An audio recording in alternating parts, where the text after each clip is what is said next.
ನನ್ನ ಹೆಸರು ಅಸ್ಲಂ ಮತ್ತೂರ್ ಅಂತ ಹೇಳಿ, national women rights justice movement state president. ಆಮೇಲೆ ಕರ್ನಾಟಕ ಪ್ರದೇಶ ಕಾಂಗ್ರೆಸ್ ಸಮಿತಿಯ ಮಾಹಿತಿ ತಂತ್ರಜ್ಞಾನ ವಿಭಾಗದ ರಾಜ್ಯ ಪ್ರಧಾನ ಕಾರ್ಯದರ್ಶಿ ಉಸ್ತುವಾರಿಯಾಗಿ ಮಾಜಿ ಕೆಲಸ ಮಾಡಿದ್ದೇನೆ. ಇತ್ತೀಚೆಗೆ ಒಂದು ವಿಡಿಯೋ ಮೈಸೂರು ಭಾಗದಲ್ಲಿ ವೈರಲ್ ಆಗ್ತಾ ಇದೆ.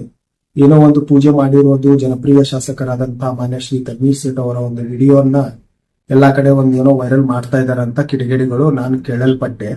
ಆ ವಿಡಿಯೋ ಬಗ್ಗೆ ಒಂದ್ ಎರಡು ಮಾತನಾಡಬೇಕಂತ ಹೇಳಿ ನಾನು ಇವತ್ತು ಸುದ್ದಿಗಾರರ ಜೊತೆ ಮಾತನಾಡುತ್ತಿದ್ದೇನೆ.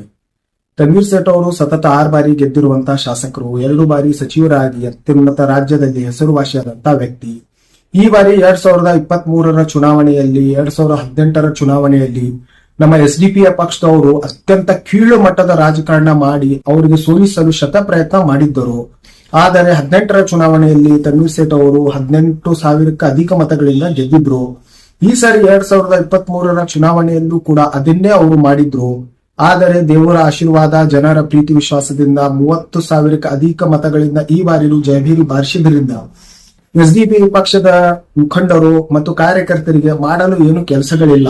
ಅವ್ರು ಯಾವುದೋ ಒಂದು ಸಣ್ಣ ವಿಚಾರವನ್ನು ದೊಡ್ಡದಾಗಿ ಮಾಡಿ ಅದನ್ನು ಹರಡಿಸಿ ಅದನ್ನು ಒಂದು ಹೆಸರನ್ನು ಕೆಡಿಸ್ಲಿಕ್ಕೆ ಅವರು ಪ್ರಯತ್ನ ಮಾಡ್ತಾ ಇರೋದು.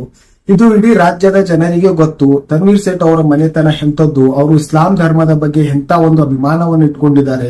ಅವರು ನರಸಿಂಹರಾಜ ಕ್ಷೇತ್ರದಲ್ಲಿ ಬರೀ ಮುಸ್ಲಿಂ ಸಮುದಾಯಕ್ಕೆ ಸೀಮಿತವಾದಂತ ನಾಯಕರಲ್ಲ. ಅವರಿಗೆ ಎಲ್ಲಾ ಸಮುದಾಯದವರು ಒಂದುಗೂಡಿ ಅವರಿಗೆ ಮತ ಚಲಾಯಿಸಿದ್ದಕ್ಕೆ ಇವತ್ತು ಅವರು ಶಾಸಕರಾಗಿರೋದು. ಅಲ್ಲಿ ಮೈಸೂರು ನರಸಿಂಹರಾಜ ಕ್ಷೇತ್ರದಲ್ಲಿ ಏನಾಗಿದೆ ಅಂದ್ರೆ SDPಯ ಪಕ್ಷದವರು 50,000 ಮತಗಳನ್ನು ಪಡೆದಿದ್ದಾರೆ. ಅಂದ್ರೆ ಅದರಲ್ಲಿ ಕನಿಷ್ಠ ಒಂದು 45,000 ಆದ್ರೂ ಮುಸಲ್ಮಾನರ ಮತಗಳನ್ನು ಅವ್ರು ಪಡೆದಿದ್ದಾರೆ.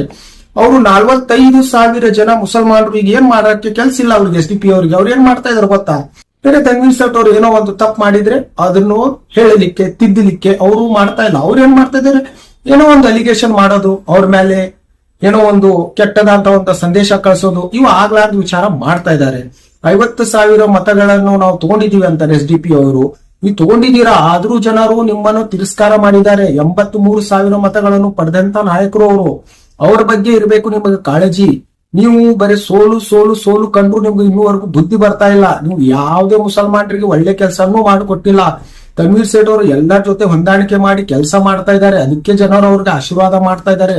ಸತತವಾಗಿ ಗೆದ್ದುಕೊಂಡು ಬರ್ತಾ ಇದ್ದಾರೆ. ಆದ್ರೂ ನಿಮಗೆ ಬುದ್ಧಿಗಳು ಬರ್ತಾ ಇಲ್ಲ. ಈಗಿರುವಂತ ರಾಜಕಾರಣದಲ್ಲಿ ಏನಾಗಿದೆ ಅಂದ್ರೆ, ಈಗ ಲೋಕಸಭಾ ಚುನಾವಣೆ ಇದೆ. ಅಲ್ಲಿ ಮೈಸೂರು ಭಾಗದಲ್ಲಿ ಕಾಂಗ್ರೆಸ್ ಸುಲಭವಾಗಿ ಗೆಲ್ಲಬಹುದು. ನರಸಿಂಹರಾಜ ಕ್ಷೇತ್ರದಲ್ಲಿ ಅಧಿಕ ಮತಗಳ ಒಂದು ಲೀಡನ್ನು ತನ್ವೀರ್ ಸೇಠ್ ಅವರು ನೀಡುತ್ತಾರನ್ನೋ ಭಯದಿಂದ ಅವ್ರ ಹೆಸರು ಕೆಡಿಸ್ಲಿಕ್ಕೆ ಮಾಡ್ತಾ ಇರೋದು. ಇನ್ನೂ ಒಂದೇನಂದ್ರೆ, ಮುಂದಿನ ಸಂಪುಟ ವಿಸ್ತರಣೆಯಲ್ಲಿ ತನ್ವೀರ್ ಸೇಠ್ ಸಾಹೇಬರಿಗೆ ಈ ರಾಜ್ಯದ ಉಪಮುಖ್ಯಮಂತ್ರಿ ಸ್ಥಾನ ಸಿಗುವ ಸಾಧ್ಯತೆ ಇದೆ. ಆದ್ದರಿಂದ ಅವರಿಗೆ ಆ ಸ್ಥಾನವನ್ನು ತಪ್ಪಿಸಲೇಬೇಕಂತ ಈಗಿನಿಂದ ಒಂದು ಷಡ್ಯಂತ್ರ ನಡೀತಾ ಇದೆ. ಆ ಷಡ್ಯಂತ್ರ ಎಲ್ಲರಿಗೂ ಗೊತ್ತಿರೋಂತ ವಿಚಾರ. ಅದಕ್ಕೆ ಯಾರು ತಲೆ ಕೆಡಿಸ್ಕೊಳ್ಳೋ ಅವಶ್ಯಕತೆ ಇಲ್ಲ. ಅವರು ಈ ರಾಜ್ಯದ ಪ್ರಭಾವಿ ನಾಯಕರಾಗಿ ಉಳಿತಾರೆ. ಇಷ್ಟು ನಾನು ಈ ಮಾಹಿತಿ ಮುಖಾಂತರ ಹೇಳಲು ಇಷ್ಟಪಡುತ್ತೇನೆ.